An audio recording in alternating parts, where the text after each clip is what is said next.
about how hard you can get hit and keep moving forward.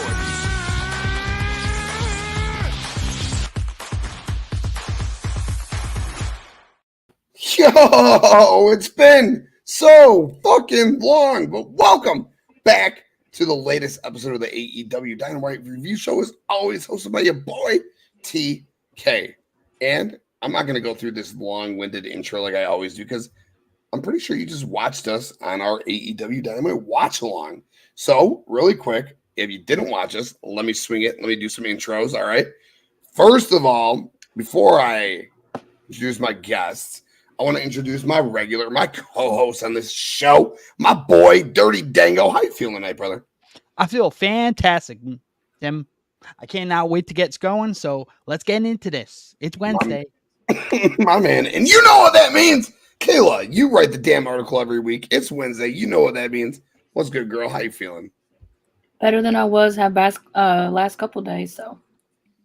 Good. Yeah, is this weird sickness that really COVID's fucking out and about? I don't know what the fuck's going on, but it is what it is. I'm glad that you're feeling better. But you know what? Just like on the watch along, we had a very special guest. JD, the first lady, was in the house. Yo, we got my boy, my brother, the host of Cage My IQ, the New Japan Pro Wrestling aficionado in the house. Bakley, what's cracking, bro? How you feeling, dude? I'm feeling great. You know, we just had the go-home show to AEW All In. We're a week and a half away from AEW All Out. Starting to get a little bit more clear of what's going on this Sunday. Still a couple more things that we're seeing on, of course, Rampage and Collision, but we've got more matches that were built up, so that's good. Yes. Bro, I'm just happy that you're here, dude. The people just heard from Dango, Kayla, and myself. They hear from us pretty much weekly. They know our opinions. You're tied up, man. You got some kids. They're playing football. You're doing your UFC thing, man. You're writing crazy articles about New Japan all the time, man. So we haven't really got to just chop it up about the AEW scene in like 3 weeks. I think you're right. It's been about 3 weeks. Not like it's been forever. But I really just want to get your take tonight on the landscape of things, right? So before we do that, I do just want to say thank you to everyone for coming to the AEW Dynamite review show. We appreciate you greatly. And if you're here, please hit that like button on this video and please subscribe for all the great things we do. Sports, wrestling, entertainment. My boy right down there, Cage, his MMA show, Cage My IQ, his picks and predictions, betting odds weekly. Check it out. Plus, my two fucking regulars. I don't know, regulars, co-hosts, whatever you want to call them. Co-hosts is what I like to call you guys, all right? My family, fucking Dango, Kayla, they're coming Sunday soon with a new show. I don't like to spoil it, all right? You guys talk about all that, okay?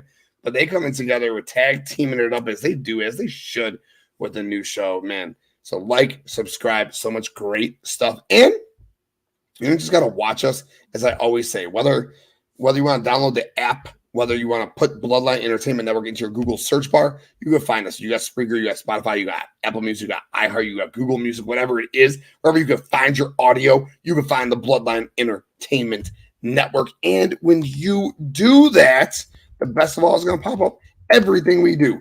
BloodlineNetwork.com. Sports, wrestling, entertainment, our merch, our audio, our videos, everything we do, all in one spot, BloodlineNetwork.com. And that's really all I want to run down, right? Because I want to talk about AEW, and I want to get your opinion, Bakley. Like, it's about you tonight, dog. It's about you. I want to hear what you got to say, dog. So I want to hear what you got to think of. First of all, your thoughts on AEW Dynamite as a whole tonight.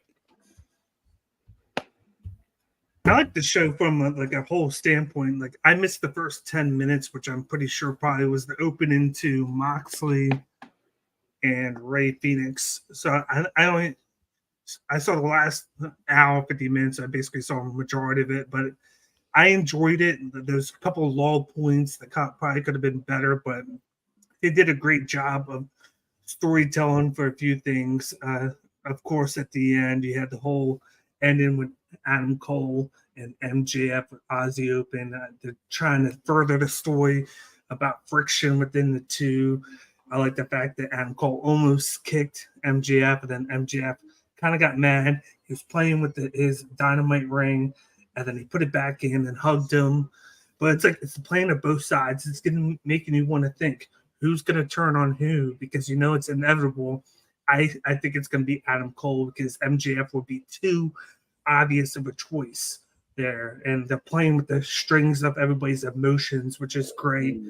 And then add in Aussie Open, getting Aussie Open, even though it's going to be on 0 hour, they're getting that big rub of working with Adam Cole and MJF. And then you got the whole thing with, of course, the Mogul Embassy and Darby and Nick Wayne and Sting.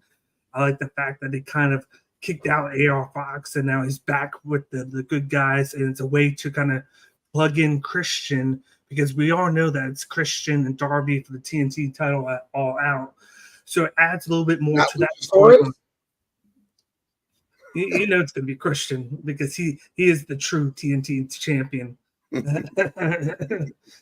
yeah, it's Luchasaurus, but that adds a little bit more fuel to the fire with that. That makes AEW All In perfect, because it's a perfect segue to that match.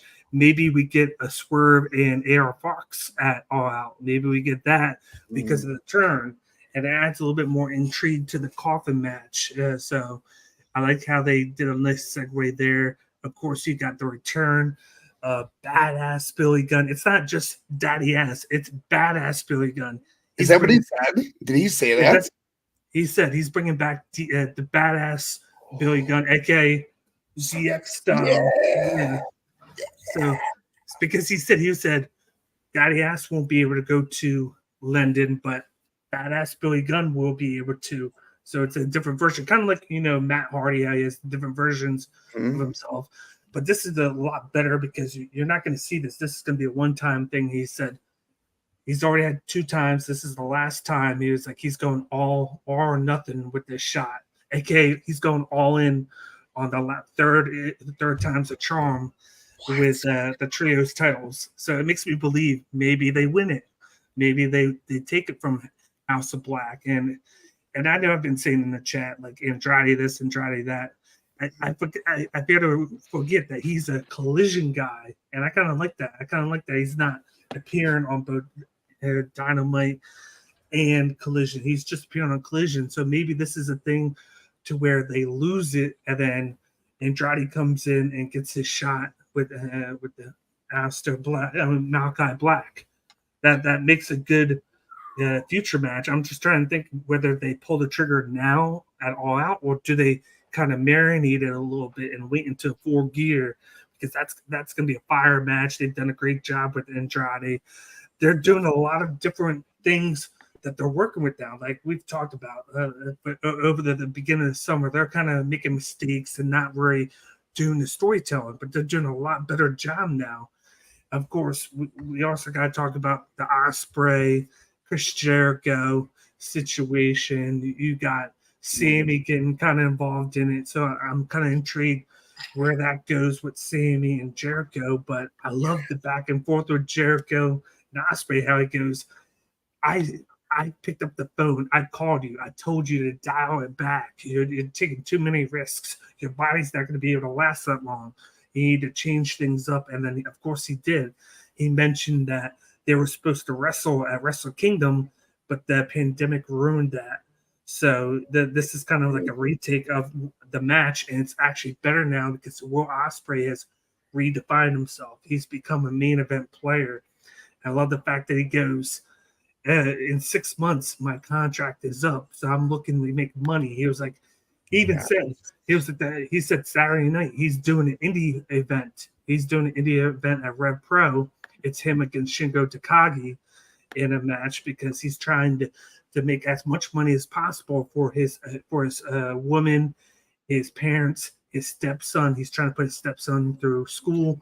So this is a way for him to showcase himself. And then he mentioned, he was like, who can say in a 3-month span that they were able to beat Okada, Omega, and Jericho in succession in June, July, and August, back to back months.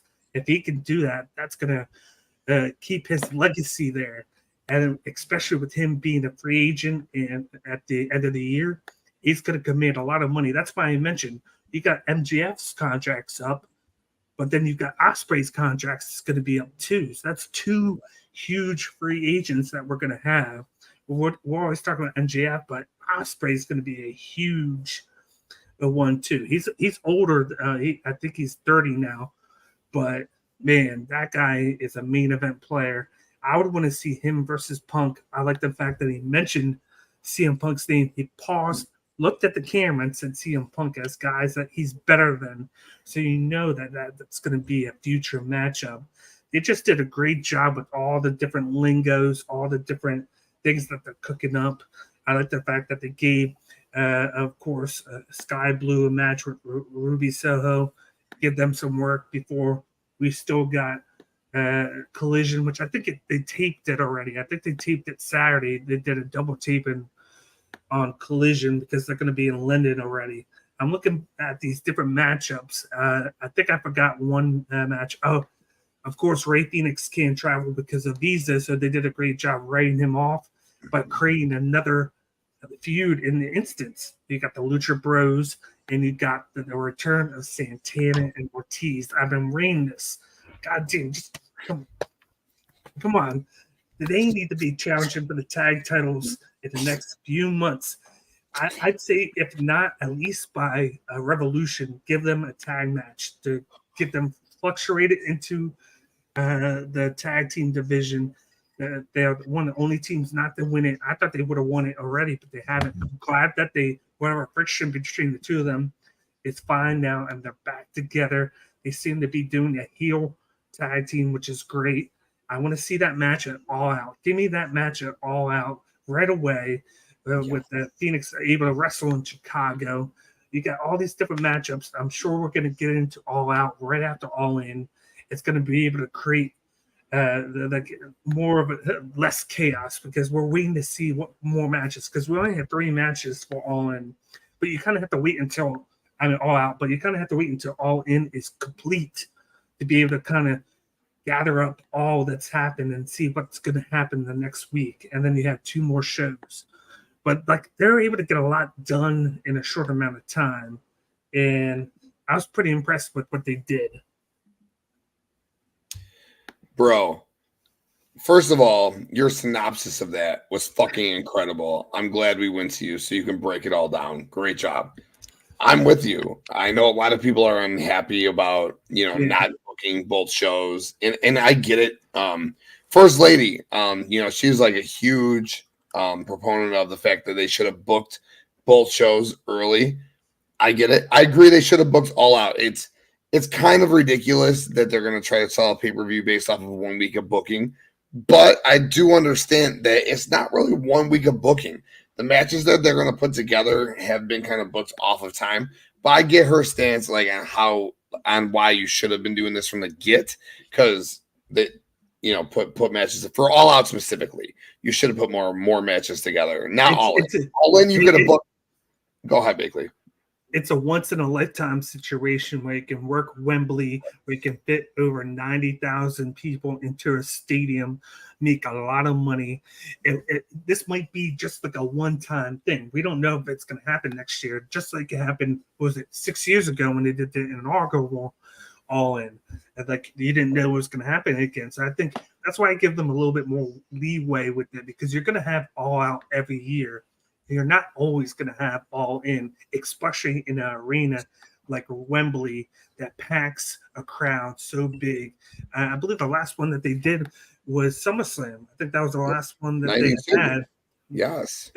They tried to do 2 indie events there and both got canceled because of funding and other issues and situations. So it's like you're never going to have that capability of doing it every year. So it's like I can see why they're doing what they're doing. They're trying to capitalize on the money and the fandom aspect in the UK. The UK is a big market for wrestling. It's a hotbed right now. Like that's the one thing that WWE is kind of lacking because they had to cancel the UK. They're trying to start NXT Europe. It's kind of put it on the behind right now.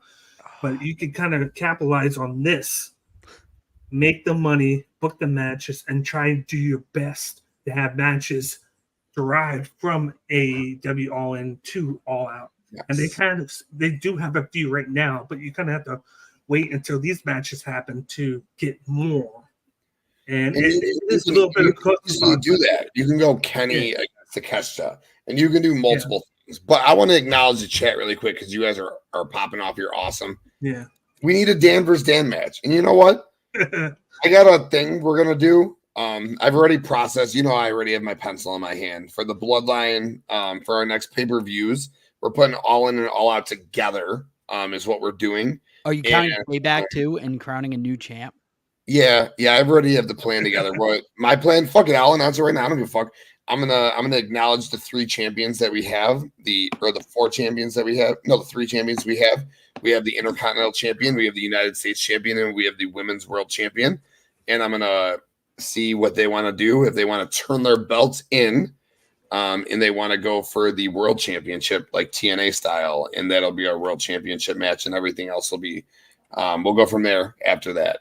But Dan versus Dan, we can definitely put on the card because they ain't got nothing else going on. Nor do I, so I ain't got nothing to brag about. But we'll figure out. I lost the graded in my debut. That's pretty bad.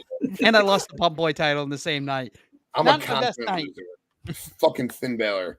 Anyways, Devin says, can't remember the last time I watched a 0 Hour, but I'm definitely watching this Adam Cole and MJF. Hell yes, absolutely. Dylan, what's good? What is good, my dude? Thank you for being here. Courtney says, still not getting your money. That's fair. You can just come and hang out with us on the watch along. Like, watch us right here. Like that's where we'll be at right here, all in watch along. So again, make sure you're with us all week long, doing big things on the Bloodline Entertainment Network tomorrow night. Number 200 on Wrestle Bread, doing our all in previews and predictions. And Sunday, doing our all in watch along. House of Mo, what's up, Mo? What's good, brother? What up, my buddy Mo? Dude? I hope you're doing fucking well, man. Hope you're doing well. I haven't seen your name in a minute, man. Hope you're having a good night. Yes, and that's the gamble AEW's making with you having to pay $50 both shows. They're making that gamble because they got, like I said, a once in a lifetime situation at Wembley. They're not just good. They could have done like a package, but they're like, we got to go for broke. We got to see if we could get people to tune in both days for $50. That's a lot of money for a profit for them. That's going to set them up. Like they're already doing great in a 4-year span, but that's going to set them up tremendously this year. How much money they can make doing all in and all out in a 1-week succession.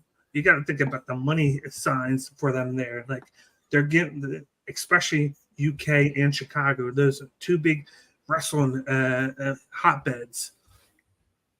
Dude, hotbeds. 80K, 12K. Yes. And Courtney, absolutely. Don't forget, tomorrow will be Terry Funk Day on our Discord. If you're not on our Discord, get on the Bloodline Entertainment Discord. Rest in peace, Terry Funk. As we talked about on the previous show, just an absolute fucking legend, both for everything that he did while we were alive, but more importantly, for what he did before we were alive. Because what Terry Funk should be known for is everything he did with Ric Flair, and did before Ric Flair, like wrestling with his brother Dory, tag team wrestling, NWA World Championship stuff. That's the real Terry Funk. The ECW stuff's fun. The Mick Foley stuff's fun. But the real Terry Funk is legend matches versus Ric Flair for the Real World Championships. And go back and watch that great stuff. And be on our Discord tomorrow for Terry Funk Day with Courtney. Very much so looking forward to that. By the way, Impact just posted 2 videos on their Twitter or X. One was LAX versus the Lucha Brothers from Homecoming 2019, and then the other was Sting versus Christian. Wow. See?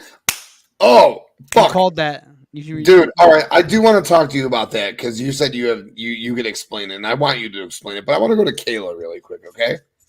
Kayla. She's like, I don't want to fucking go. I'm good. Is she frozen? Oh, I thought she was I thought she got pulled to the weeds like I did. Kayla, before we go ahead and talk about that Christian and Sting and why it makes sense, I want to hear your thoughts. You're the biggest fan. Trent, Chucky, Orange, the 5-on-5 match now. What are your thoughts on Santana and Ortiz being back, Phoenix being taken out, the whole stadium stampede, the build? What were your thoughts on that situation this evening? Honestly, I'm glad to see Santana and Ortiz back. The fact that they're joining the Blackpool Combat Club, it's like, really? But hey, I think it's going to be one heck of a match. Obviously, I do want Trent, Chucky, Orange in that side to win, but hey, they could.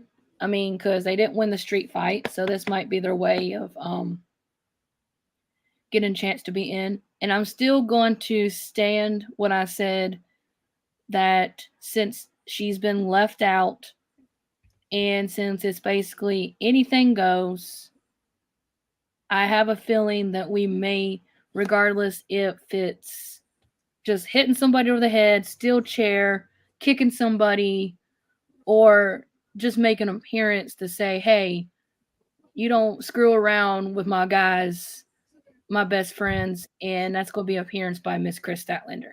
I'll be surprised that she don't get involved. And I also actually, honestly, the way the thing went down between Eddie and Renee tonight, saying he'll fix it. So that kind of puts Renee in a bind. Well, I'm trying to get them to fix their friendship. Should I help, Eddie? Then Mox is my husband. What does he mean? I don't know if they would do it, but I honestly believe that they need to kind of like insert Renee in there somewhere. Like I said earlier when we were doing the watch along, have her just hit somebody across the head or the face with a microphone, make her appearance. Like, I mean, obviously Mox is her husband, so she's going to, probably choose his side, but I don't know.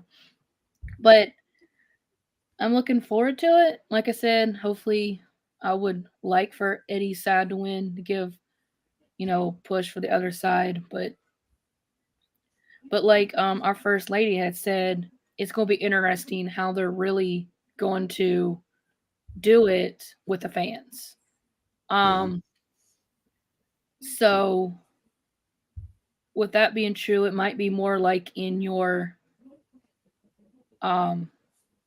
maybe your concession stand area, but you still have fans. So I don't know. I'm intrigued to see how they're going to have that, because like I said, regardless where you really have it in a stadium, 80,000 some fans, you can't do it really there. You can't really do it in the concession area.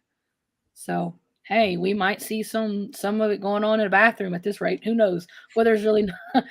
But I'm really looking forward to it. So we'll see what happens. Yeah, absolutely. Bakley, let me ask you. You said Santana and Ortiz. You had that feeling. Are you disappointed we're not going to see a sixth person on each side? No, because I think the whole plan was 5-on-5, and I bet they knew all along that Rey Fenix wasn't going to be able to do it. Okay. So they were able to plan it out to where they waited until now. They were like, okay, we can put him in a match on Dynamite to get him at least a match in. He gets taken out. It's not something that's going to be long. It's probably just for a week and a half. And then it's a way to kind of like put a storyline into this, and to a way to kind of bring out the Lucha. I'm not the Lucha Brothers, that bring out Santana Ortiz, because everybody was walking out like, what happened? And then you had Ortiz come out, which you knew he was already there, stand in front of them. But then you got the best friends who get attacked from behind by Santana. It's the perfect way to bring him in, to announce the two guys who were going to be like, oh, isn't there supposed to be three? But then with them taking out Rey Fenix, boom, now you have 5-on-5 instead of 6-on-5, not knowing what the last member of the good guy side is. So I think it was planned all along. Because how would you have told a 6-on-6 having to add one person, two people here, and then one person on this side? It wouldn't have been able to work. So I think the whole plan was to do 5-on-5. They were just waiting for the right time to reintroduce Santana or Ortiz, and I think they did a good job with that. And then I want to mention Chris Statlander. I think what I've been noticing, and I kind of like the idea.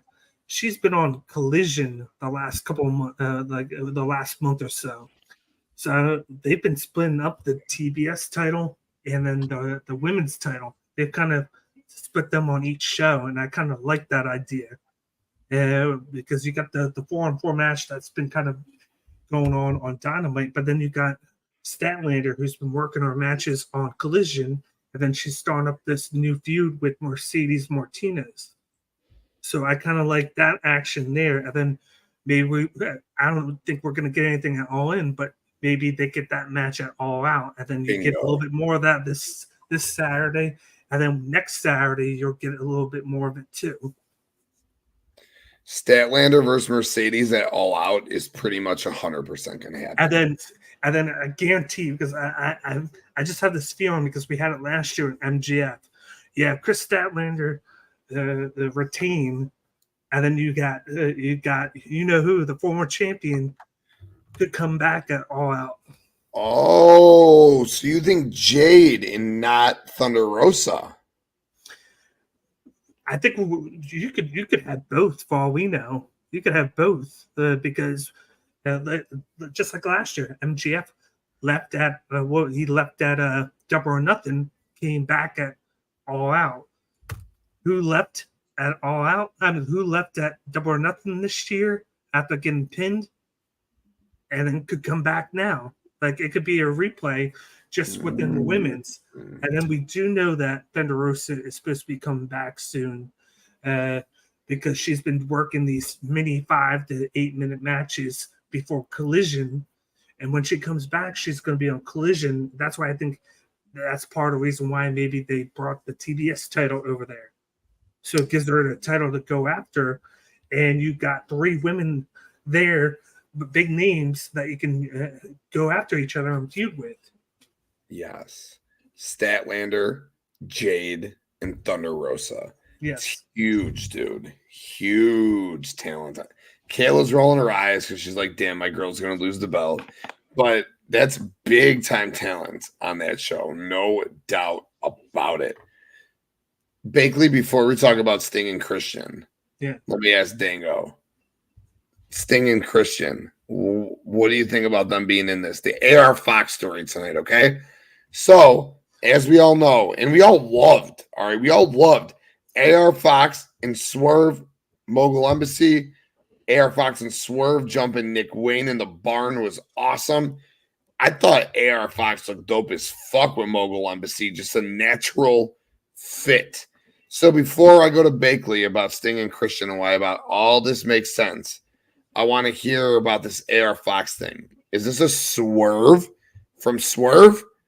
Or is this an actual thing where we got a 2-week fucking story of this dude joining a faction and being booted? I think it's a swerve. I really believe it's a swerve. I really think he's not in the match. So you got to think he's going to turn it. He's going to turn on him during it. You got to admit, during that tag match. I can see it. I can see it for sure. AR Fox is going to come down, and because once the Mobile Embassy gets involved, you know they're going to get involved. Sting, AR Fox is going to come down with Nick Wayne. Who knows? Maybe he accidentally gets him, and then it's AR Fox versus Wayne or something. I don't know. Because you got that, but then you kind of have Darby in 2 different storylines with that, and then you got him with Christian and Luchasaurus because he won the Battle Royal a month and a half ago. And it's like, you would do that, but then what's going to happen? Does that mean that he would automatically win the TNT title match the next week? Like, I would rather have him win this match, but then lose the TNT title match. I'd rather that happen. Yeah, because it makes more sense. I want Darby to win the TNT title. If you look at today's show, there's a theme. It's friendship. If you look at the whole theme of the whole All Dynamite, and you look at all the segments today, but maybe like 1 or 2. You just blew my mind. it had to do with people with friendship and having it tested. You got Adam Cole, MJF. You got that whole thing with AR Fox, Darby, Nick Wayne with the I'll be embassy. there for you. Yeah, you got that. You got the Pride and Powerful with Eddie Kingston and Lucha Brothers. They're very close. And now that's tested because Santana Ortiz are going heel now. Rey Fenix gets taken out. Eddie Kingston with Moxley, how that's being tested with Renee Paquette, how he goes in the back and he goes, what do you want me to do now? You want me to fix this? And he was like, you go do something now because I'm gonna fix it on Sunday when I beat Moxley in the match because of what he just did to Rey Fenix. Like there's a lot of things being tested with friendship from tonight, and it's gonna correlate with All In. So it's like they really did their work with testing people on Dynamite today. And I just thought about it, I'm like, almost every segment has to do with friends dealing with situations on Dynamite, whether it's good, bad, you get blindsided, or whether they're going to turn on each other or not. And like even look at FTR and the Young Bucks. You even got that too. It's like a back and forth. I like how the Young Bucks go. When Matt Jackson goes, well, you know what? We've kind of already won the trilogy before Sunday even started. Like, you know, testing FTR. Like, there's a lot of unknowns going on in AEW, but I like how they're starting to work better with storylines. It's not just, okay, we're just going in, just random matches. Like, we still get that from time to time, but I feel confident with what they're putting on All In and starting to get ready for All Out because they're starting to work storylines and starting to make things make sense. Yeah, that's totally fair. And it's tough to book the two pay-per-views together like that. Like, how do you book an all-out show with All In right there? Because you'd be like, wouldn't you want to put that on All In? That's a huge match. Why would you save that for All Out? Why would you save that for Chicago? I get it. But let's talk about Bakley. I want to go to you now about this one topic because you said specifically in the chat, I get it, but it's too much to type. And I know you were joking when you said it. And it's a very easy answer. But Sting and Christian, why is this going down? You give me your reason first, because like it's not just them two. Like with me, it's with everybody in that whole storyline. How it makes sense. It easily makes sense to me because if you look at a Mount Rushmore of TNA, it's Sting, it's Christian, it's AJ Styles, and it's fucking maybe Kurt Angle, it's Samoa Joe, you know, Christopher Daniels, and Beer Money. Like you have like those 8 guys. Obviously, it's 4 guys for a Mount Rushmore, but you can easily say Christian and Sting for what they did and what they meant for TNA Impact are up there. So that makes all the sense in the world. And then obviously they have their proteges. So, well, I guess not their proteges because it's with Swerve, not JackPerry or Luchasaurus. Yeah. But I guess just like the fame of Christian, the fame of Sting, the legendary status of them both. But it just, for me, it's all about TNA and their feud back then. Yeah. No, I agree. And then within the whole picture of that whole storyline of everything, like I said, it makes sense that you had Christian go to the match instead of Luchasaurus because you kind of have him kind of like painting the picture. Even though Luchasaurus is the champion, he's the one carrying it out. I still crack up when he made the joke that, hey, like you got this guy walking out with the belt and he didn't even win it. Like that line still kills me to this day when he said it a few weeks ago about CM Punk with pulling the title out. But it's like you got that. You have everything that he did with JackPerry. Now you see JackPerry's carrying around the FTR title as a heel, going at the legends, and how like he said everything about having a dead father. Now he's doing the same thing with starting to Nick Wayne. It seems like the whole cycle is going over again, and it makes you wonder in the future: is this gonna be the turning of Nick Wayne in the future as a heel because of what he said, because it always happens. Whenever Christian says something about somebody's dead father, that person goes heel eventually. But it's like he's working with Darby because of the match. So eventually he knew that they were going to get added. AR Fox with his whole connection to Nick Wayne and with Darby. So like I think you could have him turn and this be like a plan, but it just wouldn't make sense. I think the sense of it was the fact that he made a move because he thought it was best for his career to go with him.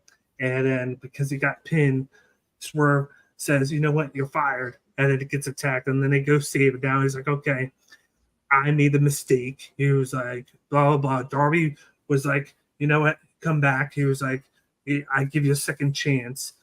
And it could be something that they could have brewing down the line.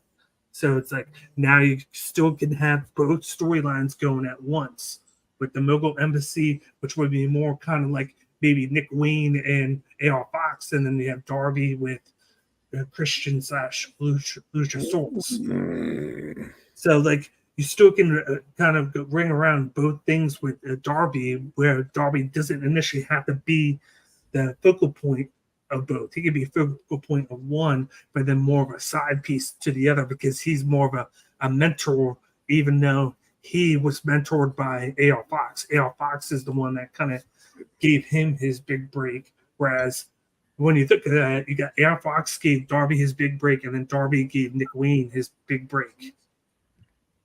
So it's like a ladder effect. And then you got Sting there above them all. Yeah, you got Sting's the big name. Christian is the big name for people to know on both sides. And then, of course, you got Swerve on this side. He's the current guy. And then you got his whole faction with them with the Gates of Agony and with Brian Cage. And they still get work because you got Brian Cage there. He gets his moment there coming in and attacking. He's on TV twice a week, almost every week, which he might not win ever. But it doesn't matter. If you get on TV every week, isn't that winning? Yeah, he went from us complaining about him not being on TV to him being on TV all the time now. Right. Especially with him and Big Bill. Right. Which is just fantastic. Like we cried about Brian Cage. Now we get so much. And you know what? Finn Balor has lost 80% of his fucking matches in the last year. Yeah. So we can't complain that Big Bill loses fucking Dango. Huh? Yo. You look a little down right now, all right? I think you need to go to your kitchen and fucking get yourself a little something. You know what I think you need to go get yourself? Some dubby. Yo, what's good, brother? You ready to live stream? Oh, man, I just don't know. I'm feeling real low on energy right now. What? You know what, man? I know exactly what you need. You need some W energy. Let me send you some W energy right now. W who? W what? W energy? What's that? What's W energy drink you say, Tim? W is a clean energy drink that is made to give you focus with no crash, jitters, or against like other energy drinks.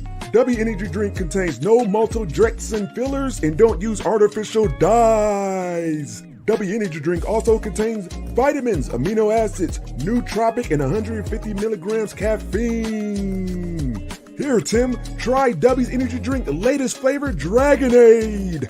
How do you feel? Yo!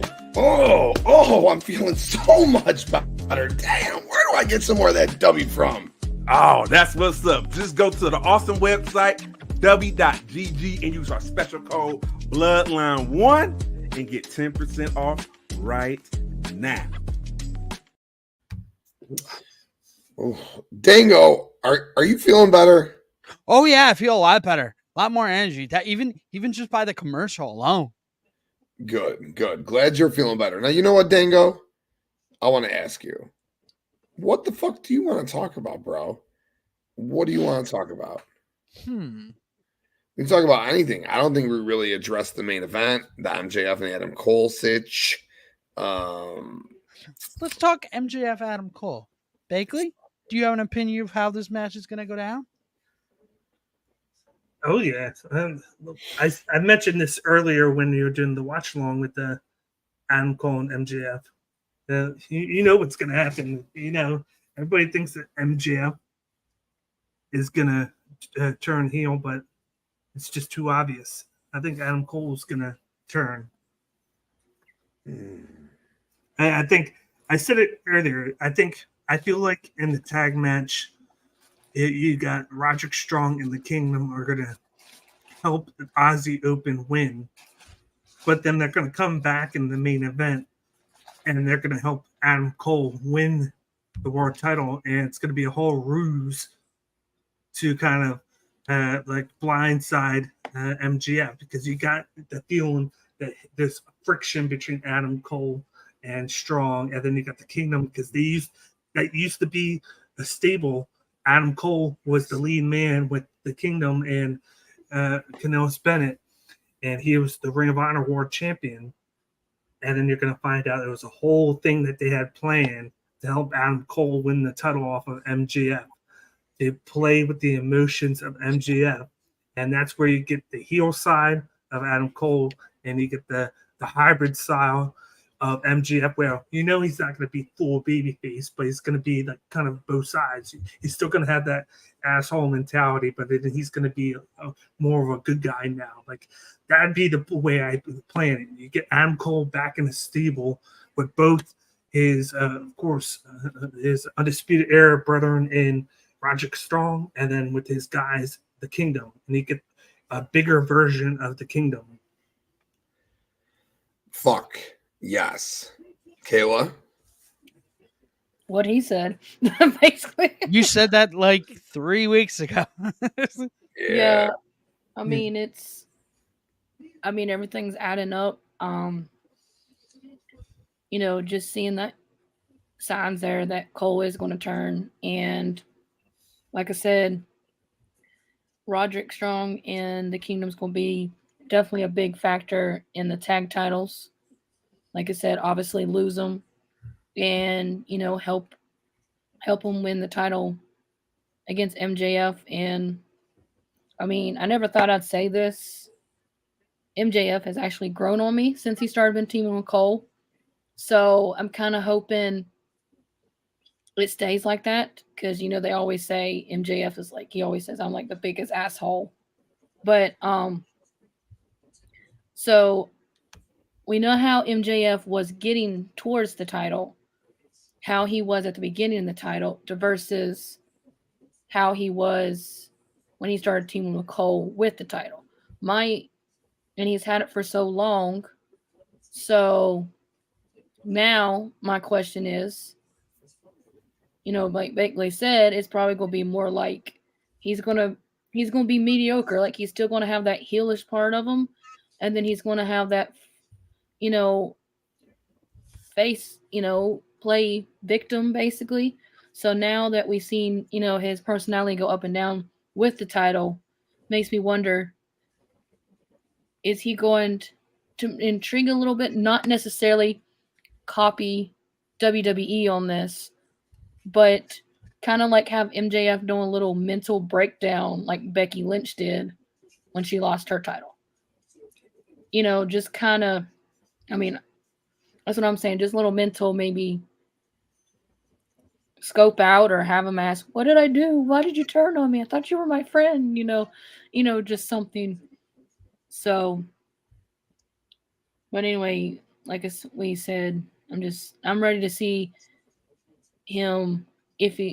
I'm saying he's going to lose the title, but I'll say if he doesn't, then that's a whole different story. But if he does, I'm interested to see how he reacts without a title. And then later down the line, let's say when they put that dynamite ring on the line, is they going to let him win it again? Let's say, for example, he don't, and it goes to somebody else. How's that going to make him feel then? Because he always kind of feels like he's on top with that ring, on top with the belt. Take those two things away from him. How's MJF going to react? So make Max a loser going into the year of 2024, his big year. I could see them, because he would lose the title at All In. He would have that possible rematch I don't think it would happen at All Out. What's 2 weeks away from All Out? What's at the end of September? Let me tell you what it is. It's Arthur Ashe, my buddy, who I go to all the shows with. He did an auction for Anthony Rizzo autograph things. He won. He's sitting in the first row. He wants to bring a Bloodline sign. He's going to be wearing a CM Punk Blackhawks jersey. So he's going to hope to get CM Punk to hold a Bloodline sign up on national television. So hopefully we see a big fucking sign. Go ahead. But just like Courtney put in the comment section, you got Grand Slam. You Arthur go from Ashe. one, you go from one big venue to another a big venue in Grand Slam, like a televised event, and then you do the rematch there between a heel Cole and a babyface MJF, and you have a couple weeks to build that storyline because you don't have to fuck him over there too. Yes. Yes. God, and you fuck him over there, and you fucking keep fucking him over. Because I look at it, I'm like, you could have MJF win and retain the title, but what are you going to do with MJF going into Grand Slam? Because you always have the title defended there. You're not going to do an immediate rematch knowing that Adam Cole lost at All In, and you wouldn't do it the week later at All Out. It makes you think that this would be the perfect time to have a new champion win. You have Adam Cole turn heel, and then you do the match over again at Grand Slam where Cole is the heel and MJF is the face, and you get a different effect. And then that's where MJF's parents always go to. They always go to Grand Slam, and they're always there kind of booing him. But if you saw last night, his mom posted a picture of him with a fan, and she goes, "Oh, my baby's back again." He goes, "Shut up, Mom." He was like, "I'm trying to take all my fame." So now you have a different mentality of things with him being a babyface going into a big event with his parents there, where instead of them being against him, they're rooting for him. You're making me want to cheer him even more right now. And Adam Cole has to be the heel. Blow your mind. I got That's blow it, Dango. Think about it. Adam Cole goes heel. You would never expect that. What if they reversed his queen and they swap out Britt and Britt joins the kingdom? Britt needs backup. They already have Maria in there as Mike's wife. Why not? Britt's a better heel than a face. She should be heel anyway, so it's not like she should be a face anyway. Yeah. I always thought that the intended point was for her to turn on Jamie pretty quick, but go ahead, Dan. I was very confused. and Maria is not really in this picture right now. Right? Maria Kanellis Bennett, because she's building her own roster on Ring of Honor right now. With I think the first person she got was Cole Carter, aka he used to be with, of course, the Don in NXT. She's his. And she got your girl, my girl, the shortstop, badass bitch, legit bitch. She a legit bitch. So Layla Hirsch in case you know. I know who you're talking about. So that would make sense. The gentleman. That's 16. It makes sense because she's preoccupied in Ring of Honor where the Kingdom's on Dynamite, so they need that female part of them while she's doing her own thing as a manager, like running a new thing in Ring of Honor. So you could bring in BrittBaker as the female, or you can just introduce somebody else that we don't expect, because eventually Jamie Hayter's come back, but she won't come back. I think they said she won't be back until 2024. I think she won't be back for a while. So there's a lot that they can do, and I'm very intrigued that if they pull the trigger on the Kingdom as a bigger unit. And they should, Bakley. Listen, when we talked this into fruition a couple of weeks ago, it just made all this. It was like Kayla brought something small up. My brain started spinning, dude. Like the chat was going. I'm sure your ESP started turning in your head, dude. Like it was like boom, boom, boom. Yes, dude, in front of 80,000. Give that man his motherfucking moment. And it's not as this smiley baby face, like, oh, I just beat Max. No, it's I just fucked you over because I'm Adam Cole, baby. And that's who he is. And then, yes. You build another star. That's what you do. Whether it's a face or a heel, you need somebody else. And you need somebody to be opposite of MJF because you got everybody else preoccupied. And the game within wrestling is building stars. And Adam Cole has always been on the cusp of being a star. He got held back in NXT. He was a star in NXT, but he never got pushed up. And now he's in AEW. He's had chances to get built up. But this is the huge moment to make him a superstar, make him a main event guy by putting the belt on him right now. Turn him heel. He's always been a better heel than he was a babyface. And then that's where he can do the true work that he is, because it's always easier being a heel than it is a babyface. It's always easier to do that. And he's showcased that. MJF has showcased it. But then we can see the other side of things. We can see Adam Cole easily do what he does best. But then we can see MJF amp things up and see how much he can transcend things by being a babyface now instead of a true heel, where he can showcase a little bit more of his personality, a little bit more showcasing to the crowd instead of just pandering away from them because he's too good for them. And Bakley, we've seen the way he like runs around the crowd and lifts his arms up and like panders to them. It is, Kayla, you said you weren't an MJF person. And if you go back and listen to everything I said, I was not either. But he's impressed me since January. But this little Adam Cole thing specifically has been so impressive. He's won you over, hasn't he, Kayla? He has actually. Never thought I would say that. I mean, there's actually a lot of people here lately that's actually won me over. I didn't used to like the Acclaim. I love the Acclaim. MJF. I love MJF now. And he's back in the weeds. He's going to gather some facts for us. He's gonna blame Streamlabs for this when he gets back. It's all Streamlabs' fault. That time I accidentally hit the arrow. That time I hit the arrow.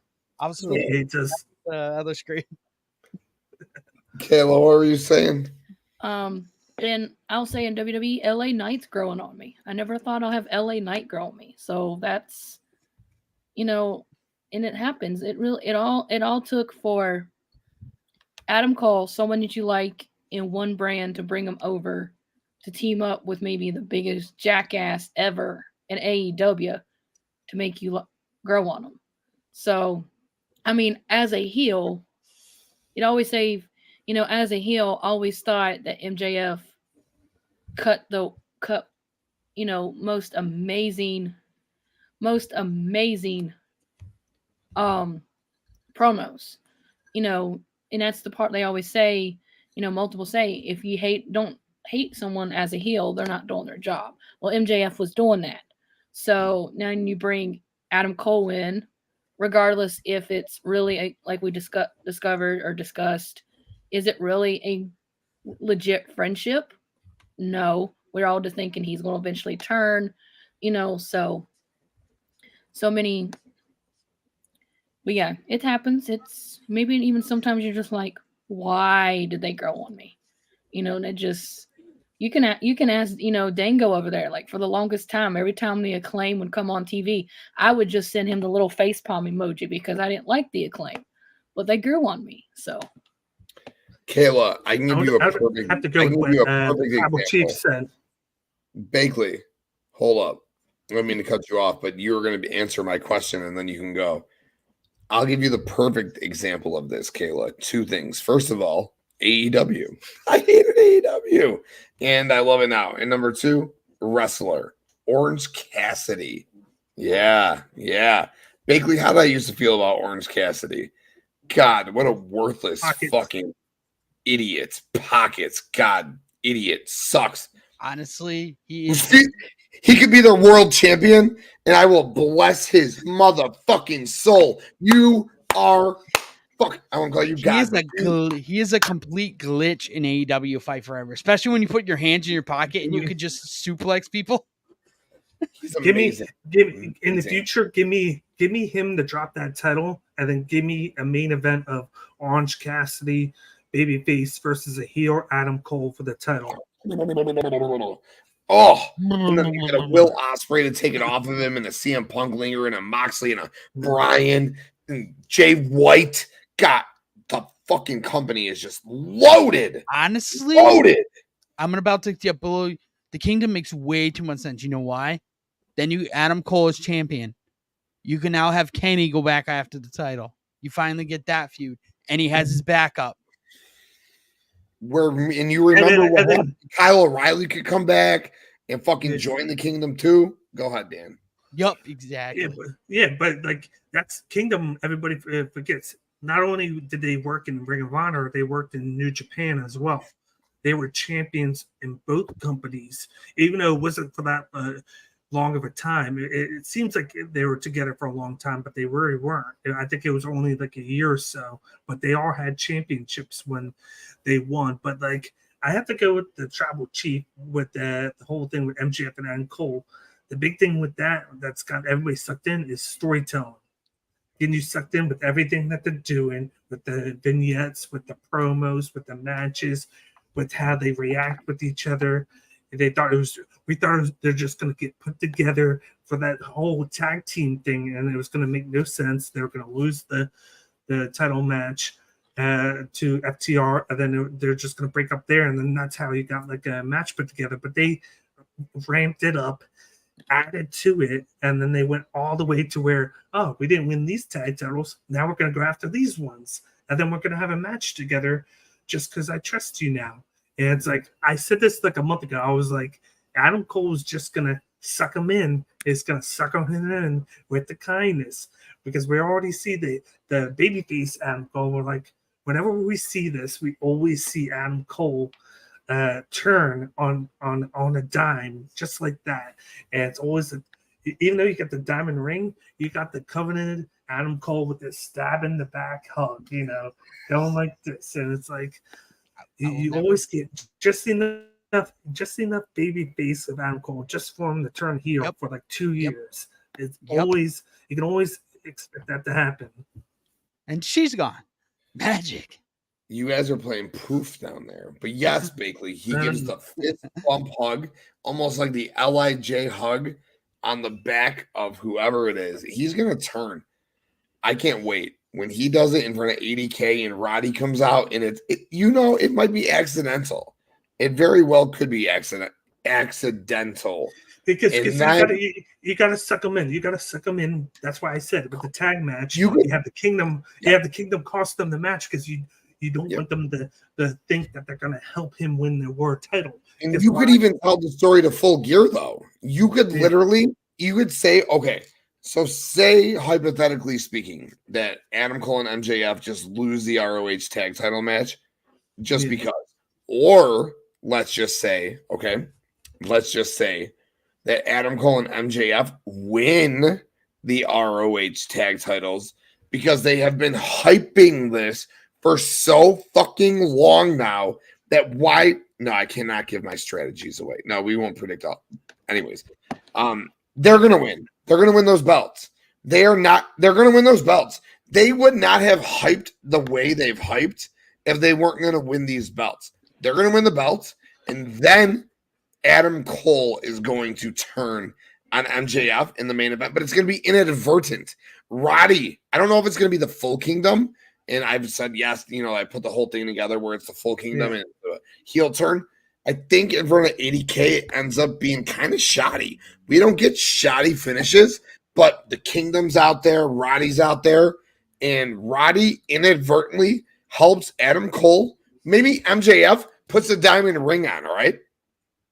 And Roddy comes out then and stops MJF. So it's not a complete heel turn from Adam Cole yet, but Roddy stops him. Yeah. Adam Cole hits the fucking boom, and it's over. And that's how Adam Cole wins the belt. And we can carry this.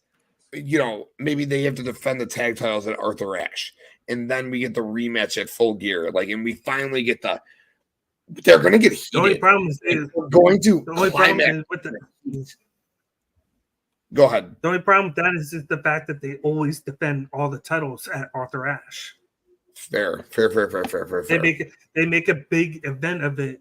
So what if he defends the real world championship and my buddy just marks out like crazy and it's not the AEW title? What if we do that instead?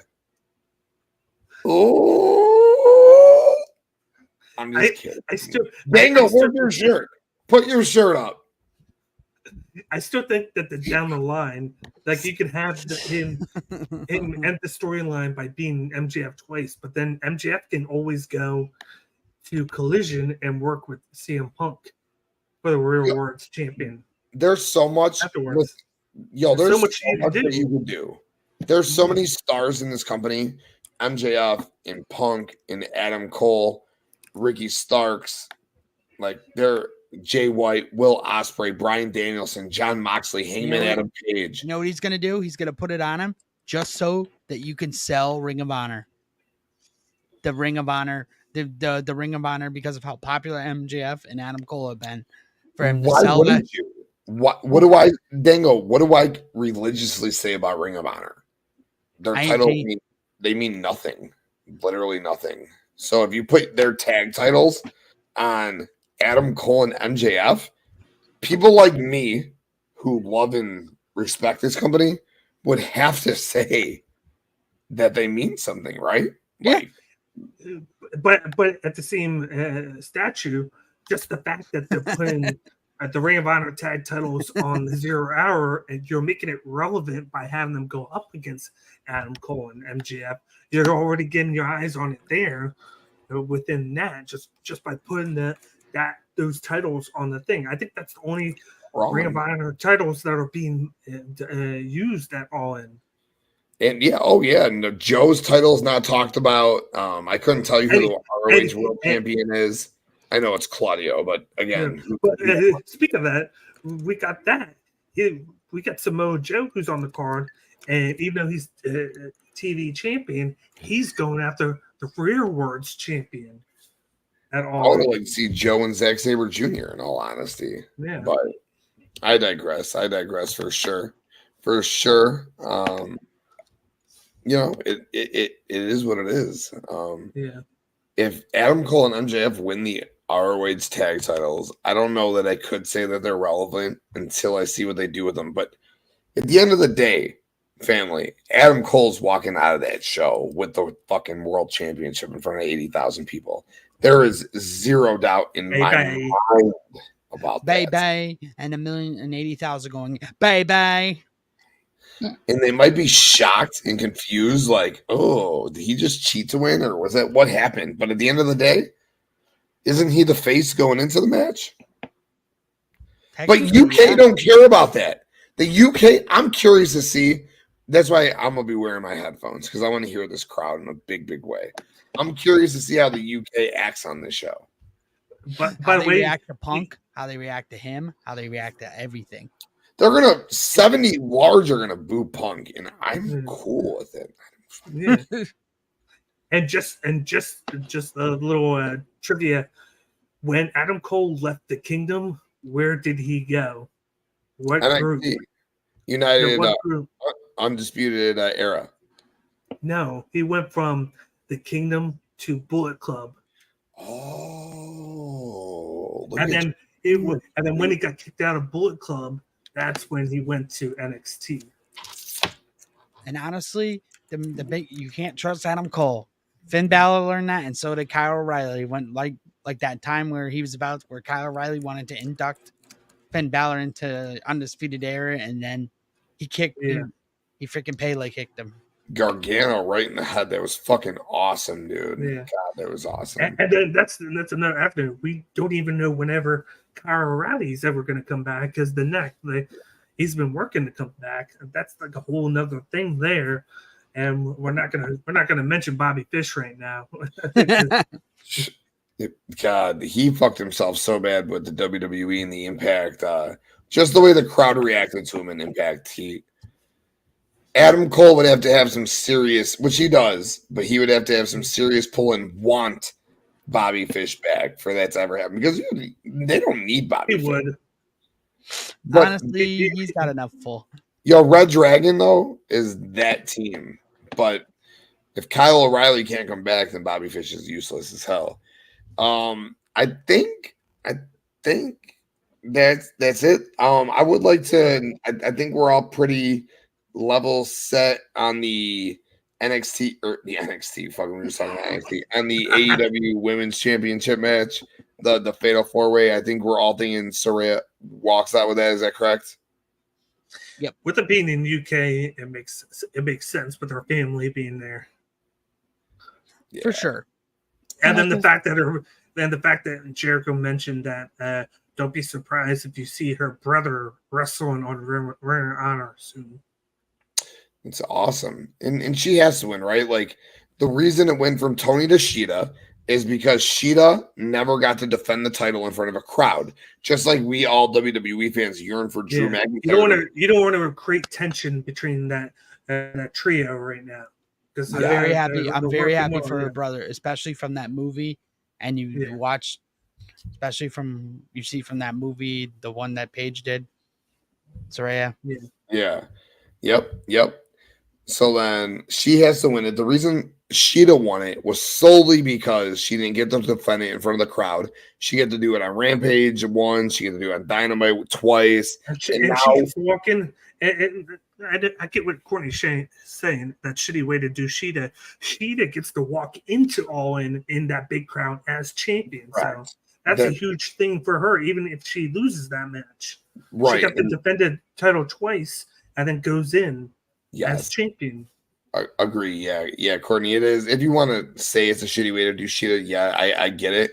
But at the end of the day, TK didn't have to put the belts back on her. Like, he did it transitionally, but transitional champions are the best champions. Hey, everyone's favorite person in the world who recently passed, rest in peace, Iron Sheik, was the greatest transitional champion of all time. I thought you were talking about Vacant. Fucking Vacant. Vacant's probably the best. But no, transitional champions are so important. And Sheeta getting to win the belt from Tony in the main event of Dynamite in the 200th episode of Dynamite, fucking completely shocking because I thought Tony would have retained there. I think we all did. Then to get to defend it in front of 80,000, that's a beautiful thing for her. And I'm sure she would tell you that's a beautiful thing. And Saraya then to win it after her fusion. And she doesn't even have to get pinned. Sheeta doesn't even have to get pinned to lose the title. And you can kind of play with Saraya and Sheeta from there on. I fully believe Saraya is going to pin Britt. Britt will take the pin in that match. 100% Britt takes the loss. And then you could Sheeta could go cash in. I'm about to say cash in. She could go demand a rematch at All Out where it's Sheeta versus Saraya. Yeah. Like you can have Sheeta versus Saraya at All Out. It's like an immediate rematch. No. Unless you could do that, or you could, like I said, or you could do a Britt. Rematch, you could do a Britt. You could do Britt Saraya because technically, who won that first match? Yeah, but if she got pinned, you have. Oh yeah, you're right. Sheeta gets one. Yeah, you're right. You're right. But it's not the fact that she's she like deserves the rematch. It's the fact that she would lose the title without even getting pinned. Right, which is why you go right to Saraya versus Sheeta, which is a big match because Saraya, Paige, Saraya, whatever the fuck you want to call her, is legitimately the biggest women's star in that division. Period. The end. It's not really comparable. She on paper is the biggest star. Britt, I love Britt to death. I bought my wife a Britt cameo for her birthday. All right, we love Britt in my house, but I'm not gonna sit here and fucking pretend that she's a bigger star than fucking Saraya.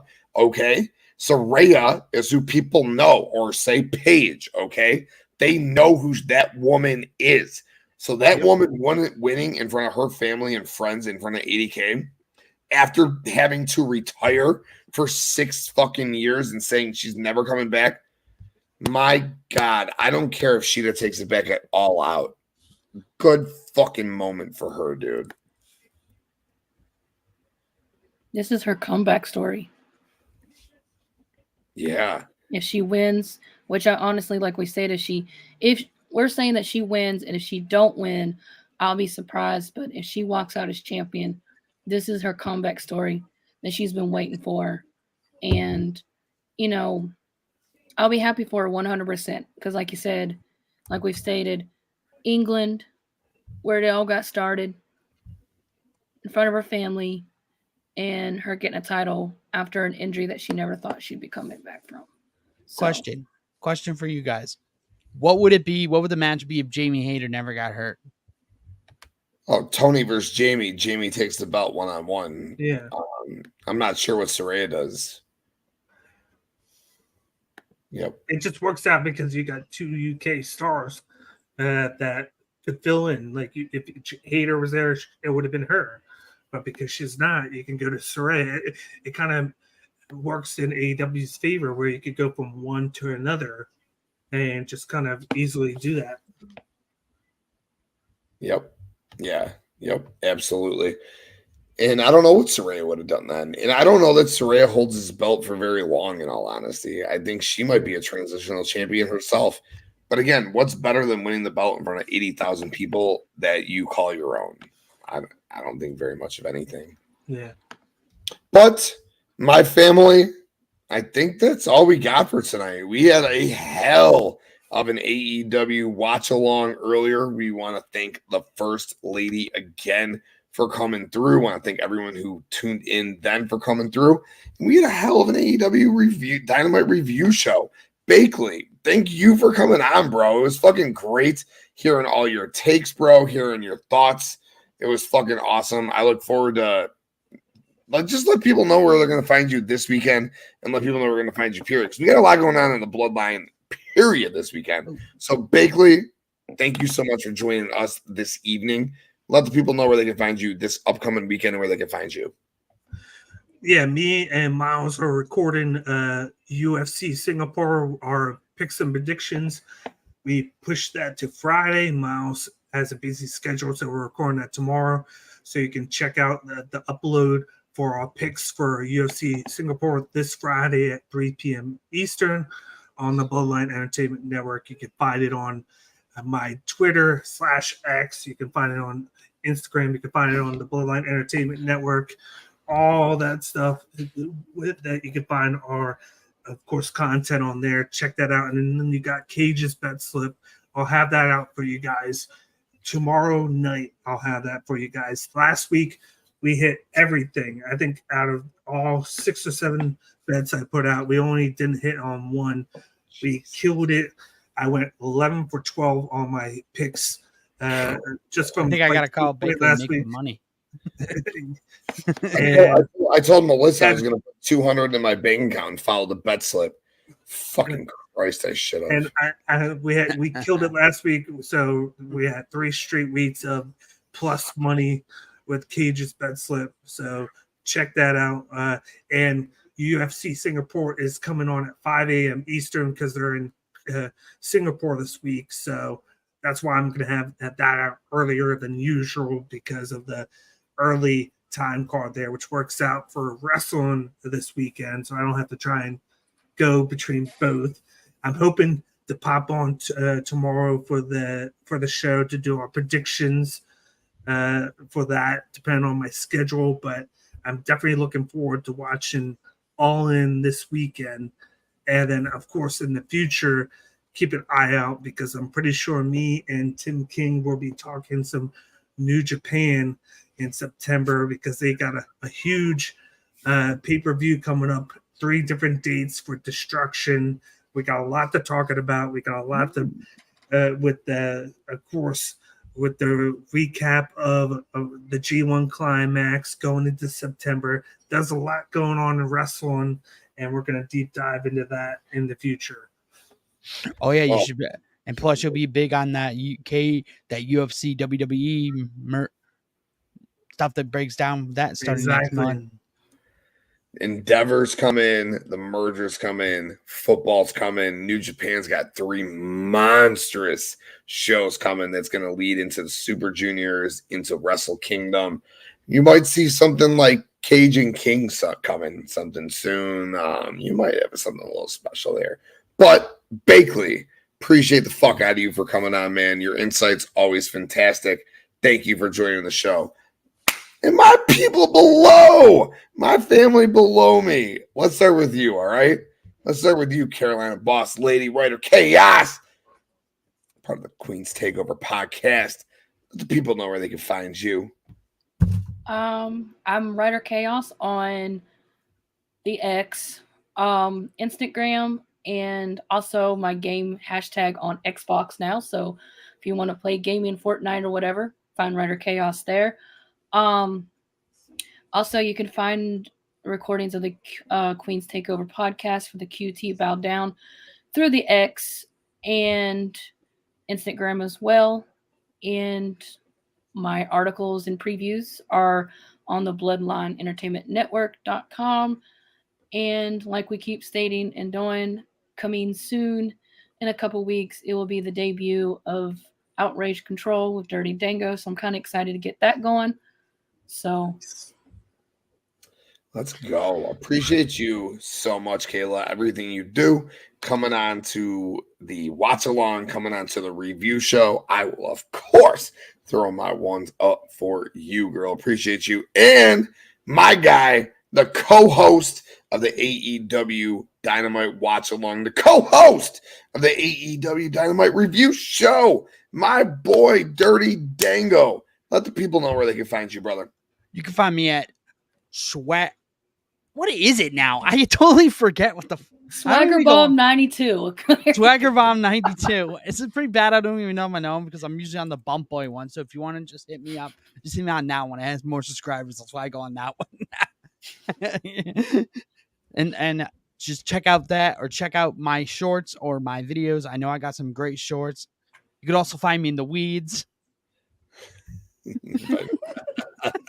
I knew that was coming. Right on cue. You can also find some stuff I recorded for Tim and Bakley and JD and Justin as they will continue their King of the Ring tournament. Dirty Dom video blew up today. I don't know how, but it's up to almost 200 views. Whoa! Dirty Dom, maybe. That Dirty Dom train. It's the dirtiness. It's in the being in the weeds. It really is. Yes. Yo, you're the man, dude. Appreciate everything you do. And like Dango said, we got our WWE King of the Ring tournament going right now. Me, Bakley, First Lady, and Justin. We each drafted a quadrant of this tournament. Our boy Dango, it simulated all the matchups. So they are all coming one by one. Check them out. We had 2 matchups today. Jimmy Uso versus LA Knight. Yeah! And we had Edge versus Montez Ford. We understand. I think the 4 of us all think collectively Edge is going to AEW. But hey, when we did our draft, he was still WWE. So it is what it is. But again, I want to thank my co-hosts, Dirty Dango, and Kayla. You're pretty much like a co-host on the show. You're on it every motherfucking week. So we'll probably just start calling you a co-host on it soon. I want to thank you both down there so very much for joining me all evening tonight. It's been a fucking blast. Look forward to the rest of the week. Thursday night, Russell Brett, episode 200, All In preview. Get at it Friday night. We have our Bloodline Fantasy Football Draft, 2 leagues of 10, 20 total drafting. Oh, that is going to be so much fun. On Saturday, we got our brothers from down under.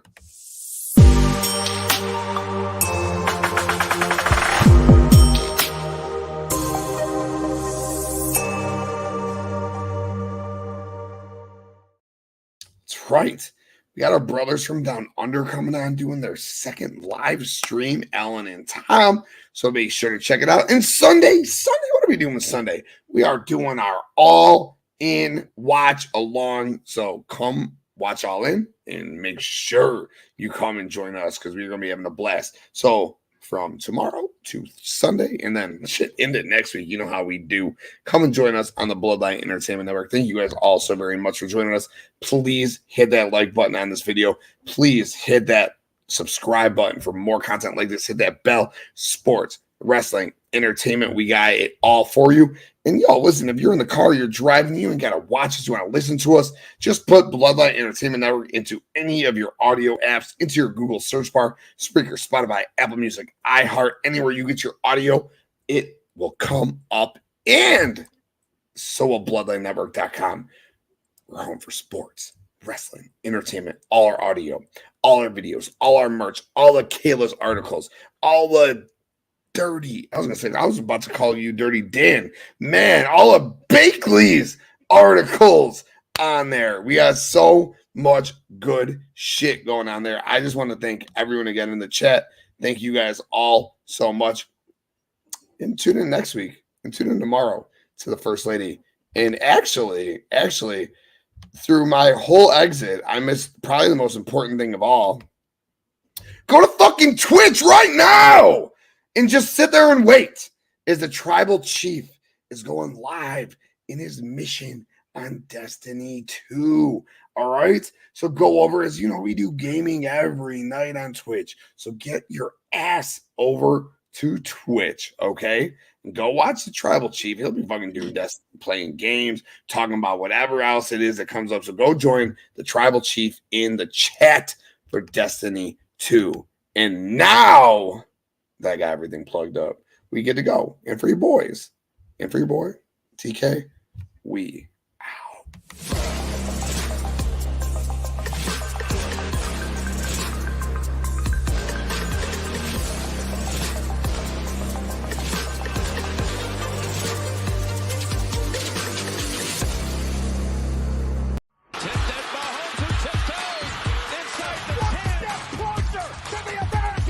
Think about how hard you can get hit and keep moving forward.